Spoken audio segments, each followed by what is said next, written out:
সরকারি চাকরিতে কোটা সংস্কারের দাবিতে শান্তিপূর্ণ আন্দোলনে শিক্ষার্থীদের উপর হামলার প্রতিবাদে আজ সারা দেশে কমপ্লিট শাটডাউন কর্মসূচি পালন হচ্ছে। গতরাতে যাত্রাবাড়ির শনিরাখড়া এলাকায় সহিংসতায় গুলিবিদ্ধ হয়ে সিয়াম নামের এক যুবকের মৃত্যু হয়। বিস্তারিত তফিমুল ইসলাম সুজনের রিপোর্টে।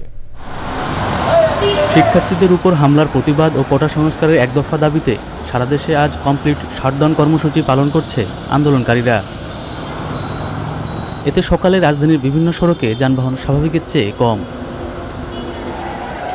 এর আগে মধ্যরাত পর্যন্ত রাজধানীর শনিরাখড়ায় পুলিশের সাথে আন্দোলনকারীদের সংঘর্ষ হয়েছে। এতে আহত হয়ে বেশ কয়েকজন ঢাকা মেডিকেল কলেজ হাসপাতালে ভর্তি হয়েছেন। ঢাকা বিশ্ববিদ্যালয় ক্যাম্পাসে বুধবার রাত 9:30টায় পুলিশের সাথে আন্দোলনকারী শিক্ষার্থীদের সংঘর্ষ হয়েছে।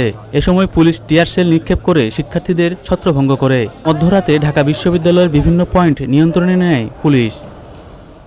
গতকাল বুধবার সকাল থেকেই ঢাকা বিশ্ববিদ্যালয় এলাকা ছিল আইনশৃঙ্খলা রক্ষাকারী বাহিনীর দখলে। 11টার দিকে ভিসি ভবনের সামনে আসতে থাকেন আন্দোলনকারীরা। বুধবার দুপুরের পর আন্দোলনকারীরা মিছিল করার চেষ্টা করলে আইনশৃঙ্খলা রক্ষাকারী বাহিনীর সাথে সংঘর্ষ বাধে। দফায় দফায় সংঘর্ষে police tear shell, rubber bullet ও সাউন্ড গ্রেনেড নিক্ষেপ করে ছত্রভঙ্গ করে দেয় শিক্ষার্থীদের।